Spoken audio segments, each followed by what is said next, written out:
Testing. Press the blue color. Yeah. No. Press the blue color. Press. Become green. Green on now. Microphone testing. Mic test. Sound test. Good. Very good. My customer haven't run away yet. Have you had enough to eat? Yes. Yeah, I did. Too much to eat. Okay, now it's a challenge to stay awake in the afternoon. For me. For everybody. Just give me a few minutes. I will set up the computer, which is something that I don't normally do. So I will bit gecko on this bit.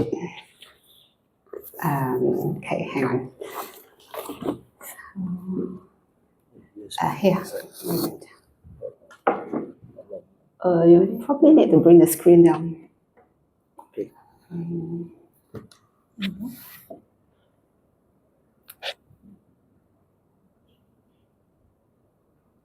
This for this will be good.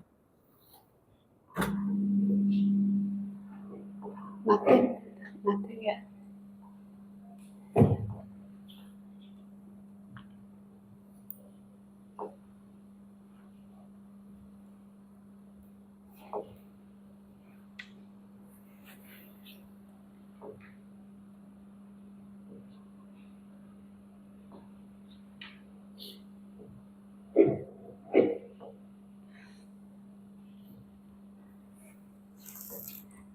This one, right? Already set one time enough. Yeah. Main display correct.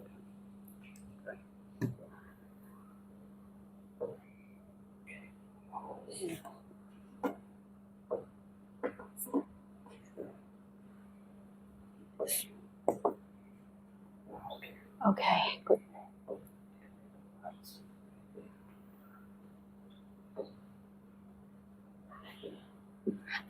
Table skirting half from here.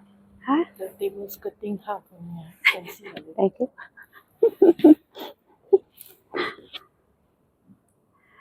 All right, can you hear me? Okay, welcome back to the afternoon session of the 3-day retreat by moi. Thank you again to people who have prepared our food today at the Dana, and also the organizing people who are running around, making sure everything is in place, in check. And Brother Bobby, who tried to get my technical bit into place. So if there's anything that's a bit off, just forgive us, me, and welcome any feedback. So before we move on to the afternoon bit, I like to quote a sutta from the Buddha. This is Anguttara Nikaya, which is a numerical discourses. He quoted something on Chankama, which is walking meditation. So often we learn to do walking meditation when you do retreat, right? The Bante or the Sayale would just say, lifting, pushing, dropping, and something like that. So a lot of it, we just do it. Why? Sometimes do we investigate why in that sense? So I like to plug this out. You can just take the sutta number. Later you can just ponder on it. It's a very, very short sutta. So this translation is by Bante Sujato. You can use whoever you happy to read their translation. But essentially, the Buddha said, mendicants or bhikkhawe, monks or nuns, jankame anim samsa, which is the 5 benefits of walking meditation. What 5? You get fit for traveling, fit for striving in meditation, and healthy. So let's pause here. I mean, we're not traveling now, but essentially those days, olden days, they have to move from one place to another. You have to go to market, go to here, go to there. So here, nowadays we just drive car, take Grab, whatever, But still, we need to be fit to move around a little bit. So it kind of translates to modern day. It's good. Keep yourself agile to move around. Second one is fit for striving and meditation. So the word striving here, Ajahn Brahm doesn't like the word striving because he put in too much effort with that kind of it makes you have a headache after it's too much. So striving here means just getting yourself to do meditation, setting a time aside, setting a place, basically making an effort, that kind of effort that is conducive to create the environment and the time for you.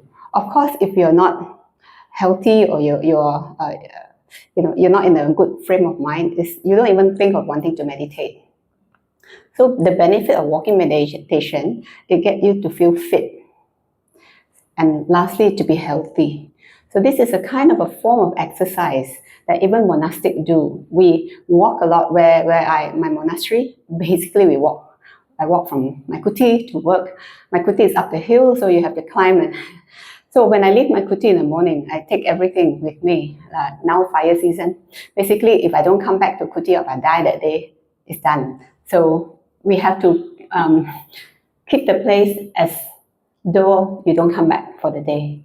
So everything, all my beddings we put away, and I carry my towel, my change of clothes, my toiletries. I still have everything here. So it's just a practice that we do as monastic to keep life simple. Then you hike all the way down to the complex where we have our meal and work. And then at the end of the day, we hike back to our kuti. So in terms of a lot of walking for us, so we can also use that as a walking meditation practice because you're not really talking to people, they're walking alone. So for you also, if you emulate that kind of thing, from your bedroom to the toilet, you just be mindful. You don't have to walk slow or anything, but anything you do, put full attention to, the present moment. And that gives a bit of a healthy factor. The next thing, what's eaten, like your lunch, drunk, your coffee, chewed and tasted is properly digested. Sometimes you eat too much, like go to buffet and all that, you just have to go for a walk after that, just to kind of like ease it off and spread things around a little bit. So same thing for walking meditation, it will help as well. So you don't have to go to a park and I think you can just find a place, even at your own house, you can find about 15 steps forward, 15 steps back. So that's good, just go back and forth, back and forth. And next bit is, an immersion gained while walking lasts long.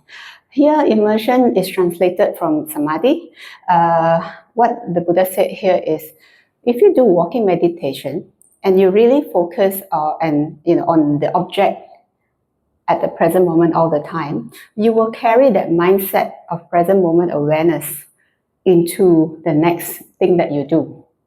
So you're focusing on your feet, for right, left, lifting, pushing, dropping, whatever you're focusing on. You're not thinking about your next meal. You're not thinking about what happened at home or at work or all the quarrels you had, because you're basically touching the floor, lifting. So that practice are just going on and on. If you feel so peaceful, you move from your walking to the sitting, the state of mind carries through. That's why we always encourage, if you're sitting and you have so much thoughts going on, or it's sleepy, just walk. Walk, then you feel peaceful, stop, find a place, sit. Don't waste that kind of momentum that has gained in walking. Walking is very good in the afternoon, especially like now after lunch, where you have we have big meals because we don't eat after this. So lunchtime, after lunch is normally a struggle to stay awake, and probably why the Buddha gave this sutta. So these are the 5 benefits of walking meditation. Okay, short sutta, but very kind of like very punchy, very useful. So don't discard walking as a second class. That, I just want to sit. The longer I sit, the better. Not always. Your bum gets very sore. But walking, at least, it gives you a bit of variety. And also sometimes when you walk, waiting for people, you can't always keep your eyes closed. So use walking as a technique to also stay, calm down your own, the whole mindset. All right, that's it I want to show. And the next thing here, the next session is, Right, the workshop. So we have now until 3 o'clock, right? Okay.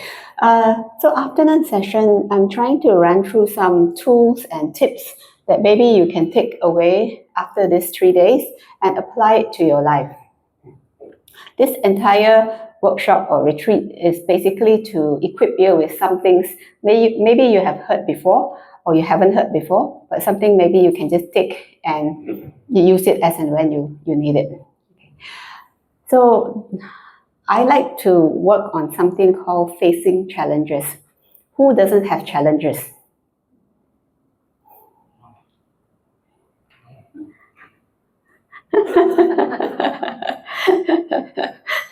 I know one of the senior nun during the Dana time reflection, he said, "Who don't have problems?" Then somebody put up a hand. And said, you give talk now, I'm not giving talk. Yeah, like I said this morning, some challenges is also a fertilizer for us to overcome it, and the result to give you a better state of mind. So for today, I like to walk through the 4 divine abiding, which is the 4 Brahma Vihara. It's a bit heavy, short while, hopefully not too long. Then after that, we will move on to other things. Actually, I want to focus more on metta. But metta also comes with 3 other sisters. What are they?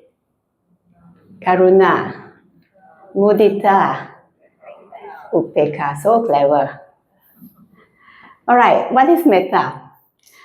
So metta is loving, as we know it, loving friendliness, loving kindness, be nice to people, unconditional acceptance, all sorts like whatever.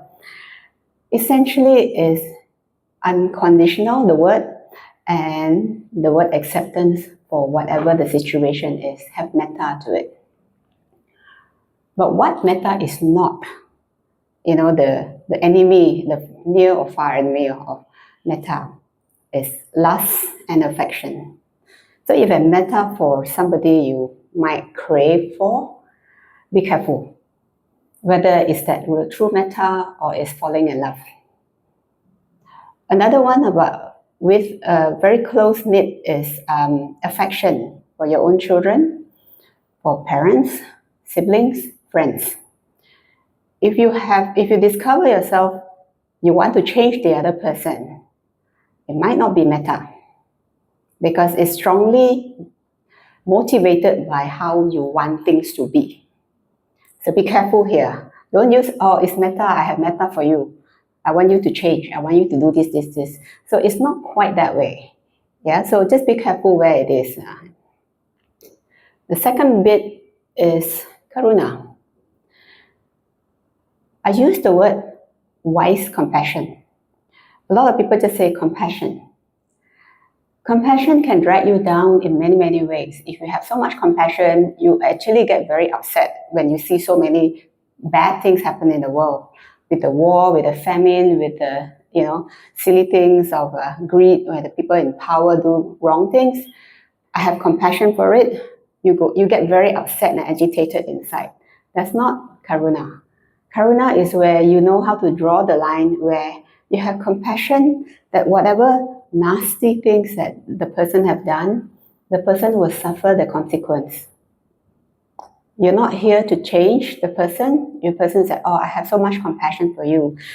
In the future, you might get the karma, the karma that you have created now. So that is more a compassion, but not like feel sorry, sympathize, and then some people suffer along, the person cry along or get angry along. It's not compassion, not karuna in that sense. So be careful again. Because the heart is very fragile. We get affected by a lot of these. You read the newspaper, you see so-and-so young kid get tortured for whatever. You feel for it, right? Because that's human being. We feel for things. Then say, that's karuna. Be careful. Is it true karuna? Or is this you are suffering along? Okay, so that is your wisdom to draw the line to say, okay, maybe it's too much. I can't handle this. So have your protect your own border in that sense, and how much you want to expose yourself to this. Otherwise, your mindset will get dragged along into the negativity. The next one is mudita. I use the word here, sincere joy and happiness for others. Somebody asked that I'm in business, if I have mudita, then I have no more business left because all my competitors will take over. Because I just rejoice, you win the deal, okay. Yes and no. If you're sincere about it, yes. But if you're being jealous about it, no.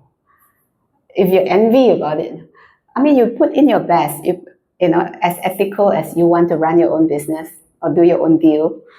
If you win, fine. If you don't win, then you can have a mudita for the winner.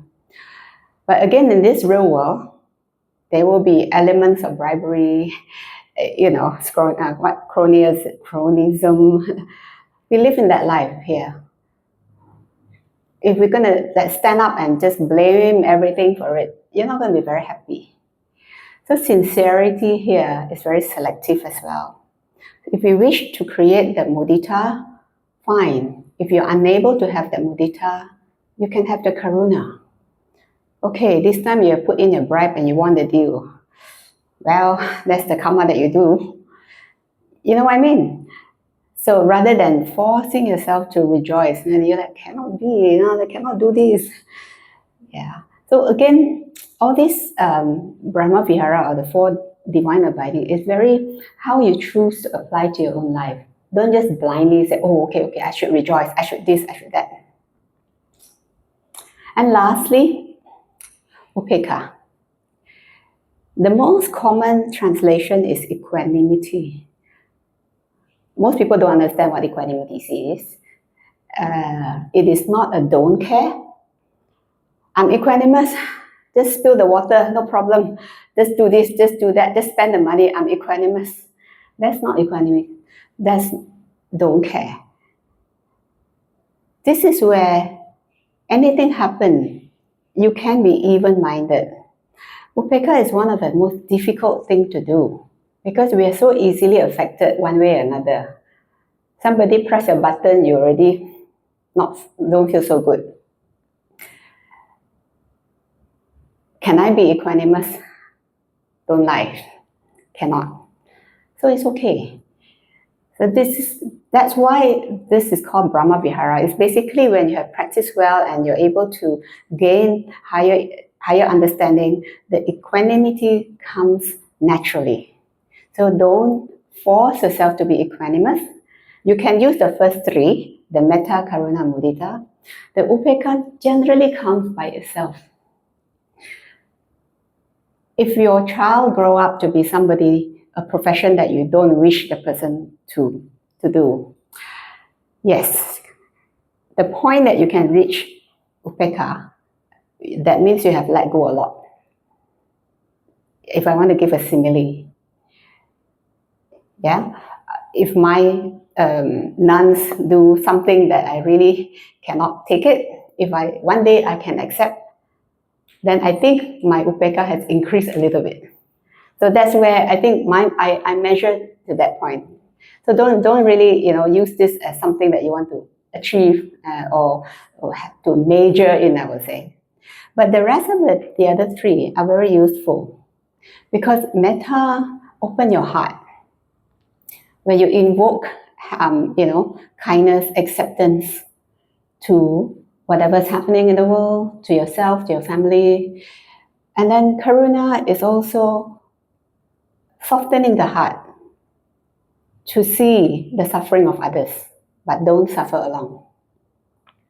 And mudita is like a sweet, it's like if you're able to yay with somebody, it's like automatic joy without having to work hard for it. Somebody work hard and, like, especially badminton, Malaysia win, right? Yeah, you see that kind of like, the happiness. I remember last time I was landing in KLIA, the plane was so bumpy and turbulent. By the time we got onto the runway, everybody just go, yay! That sort of a collective joy. And we can we can recognize this, especially in sports, where the nation wants something, or your family wants something, or certain things that are so hard to get, you want that, you buy that joy and you just keep it in your heart. Okay. Any questions or clarifications at this point?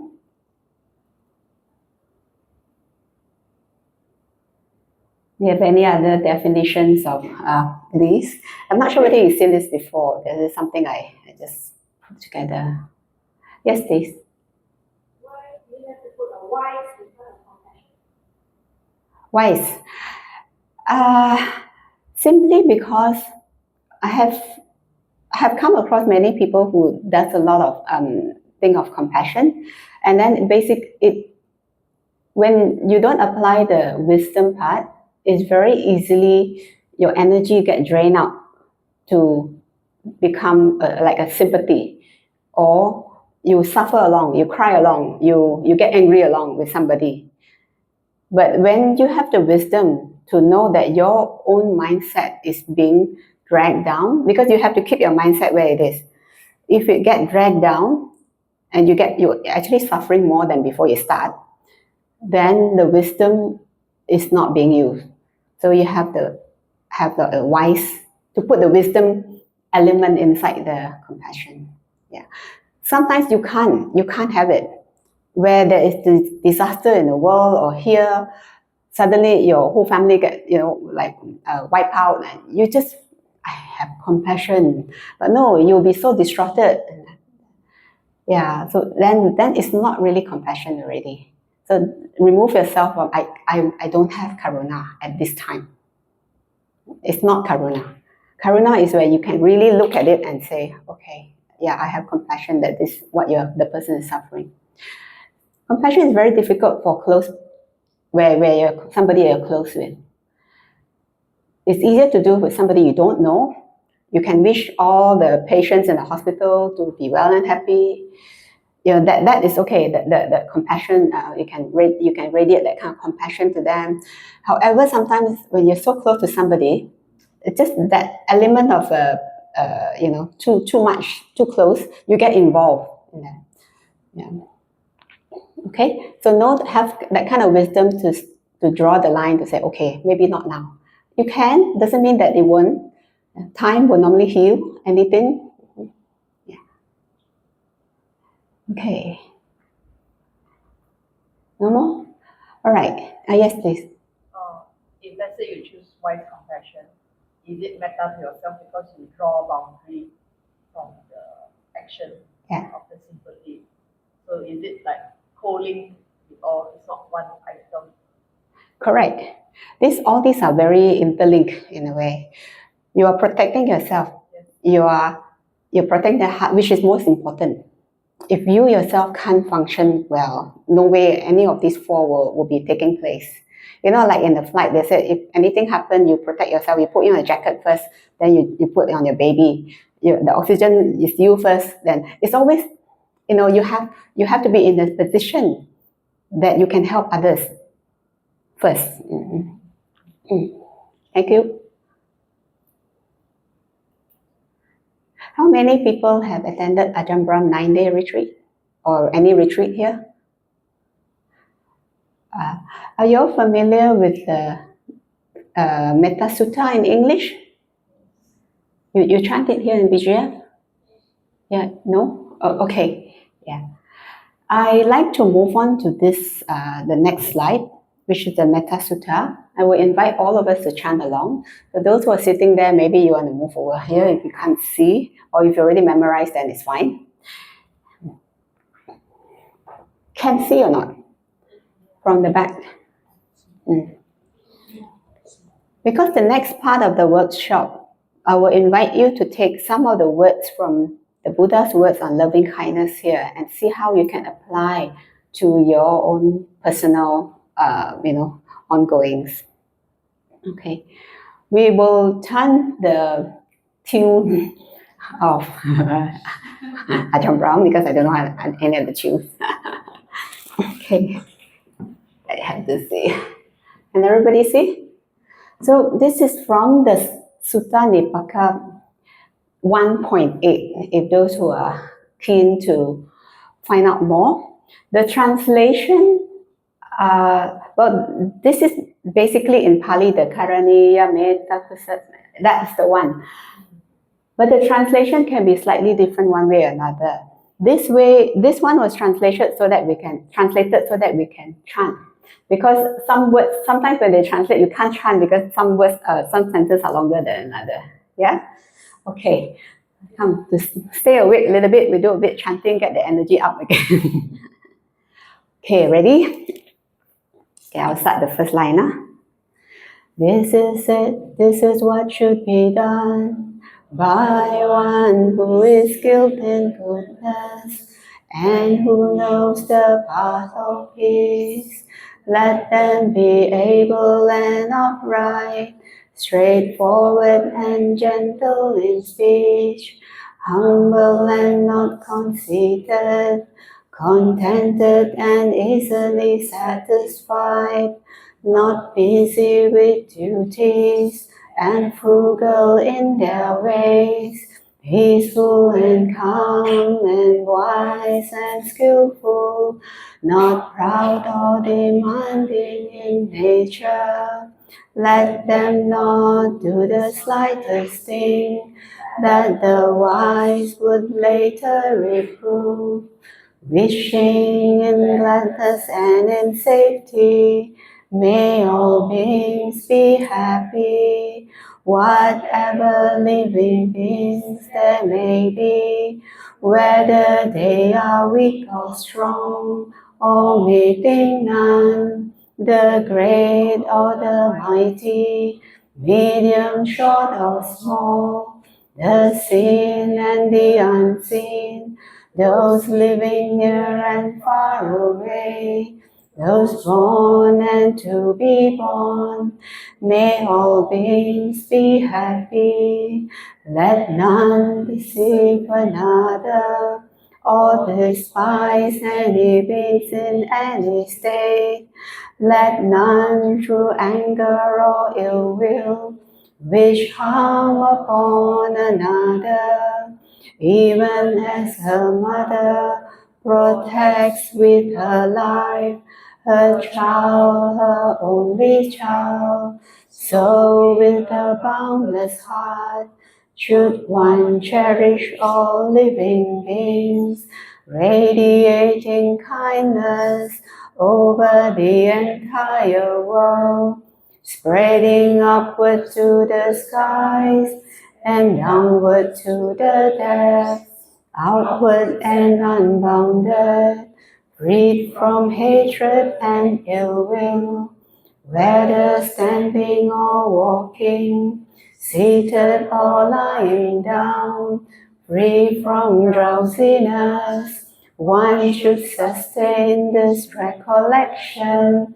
This is said to be the sublime abiding, by not holding to false views, the pure-hearted one, having clarity of vision, being freed from all sense desires, is not born again into this world. Sadhu, sadhu, sadhu. Very good. So we have the Buddha's words on loving kindness. Now I'm going to leave this slide back up after this. So the next part is I invite each and every one of you to work on something. So what are we going to do? We are going to plan for action. That's what the kangaroo say. Why kangaroo? Sorry, I come from kangaroo land. All the photos basically of from the monastery. It's too free, is it? Take photo. Okay, what we're doing. We're trying to apply what we learned today to find a different approach in life. To take a few minutes to reflect, what are the things in your life that are unresolved? For examples, any hurtful speech or action that you have experienced, any time that you have been let down or being disappointed with others or with your own self. Sometimes we are the biggest enemy. We are perfectionists. We want to do the best. We want to show we are good. Sometimes it doesn't always work out that way. So then the next part here is, are we still running away or avoiding the problem matter? We have time this weekend for you to investigate. Everybody's problem is all different. We don't have to compare. So just use this time wisely. Use the tools that I have put up on the screen and see how we can, improve or change or resolve. So, yeah. And the next thing is, are you also ready to face the issue? There might be something that is very difficult to face. Okay, then maybe not a good time yet. Something that you're ready, you can work on it, you can try.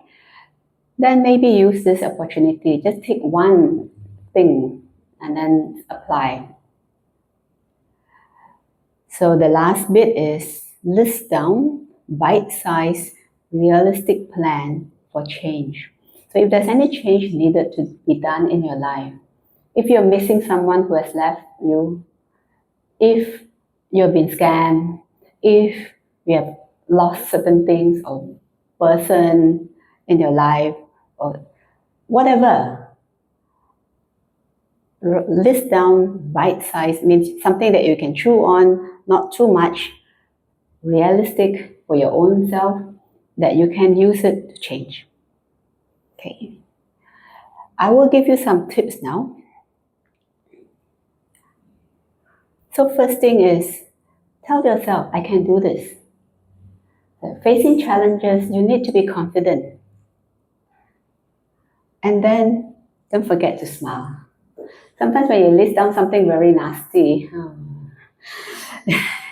no, smile, free one. And positive acknowledgement. Acknowledge yourself that you're doing your best. You're trying your best. You're here today, you show up. That's really good. If you want to, this is totally optional, share your plan with a trusted friend or family member for support and help.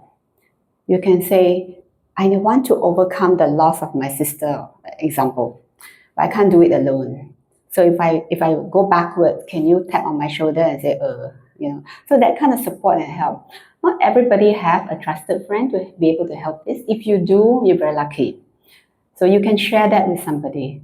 And only with that trusted person. Sometimes if you share with just everyone and anyone, it can do more harm. Then you feel a bit being criticized, and then it's not very useful. And these are the things to avoid. Normally when I give people an assignment, they're like, okay, I have this in my head. And then they go into this gung-ho approach. I can conquer the world. And normally you go like, they cannot give up. So please avoid. Remember, bite-size, something that you can work on. Don't end up self-critic. Maybe it was your mistake. Maybe it's my mistake.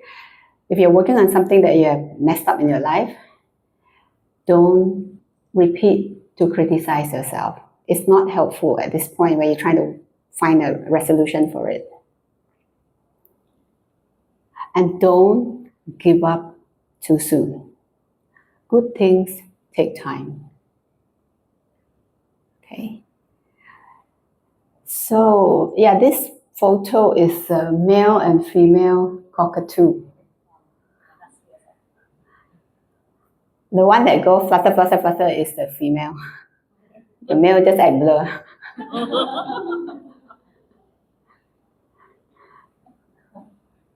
Okay.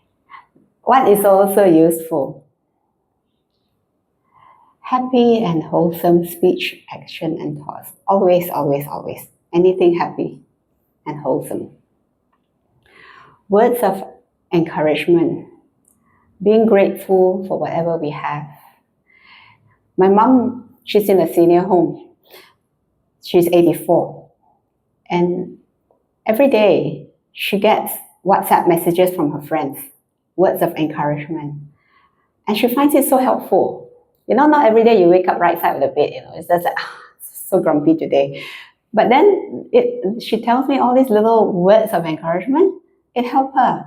And it helps her connect back with the community. So don't underestimate, it's very helpful. You never know who you help. Maybe that time the person just need a little bit of like, hey, wishing you well, whatever, yeah. Again, smile. Active listening. Listening to your own self. We can listen to others, but don't always do that. Listen to your own heart. Don't judge yourself. Okay? If you're listening to others,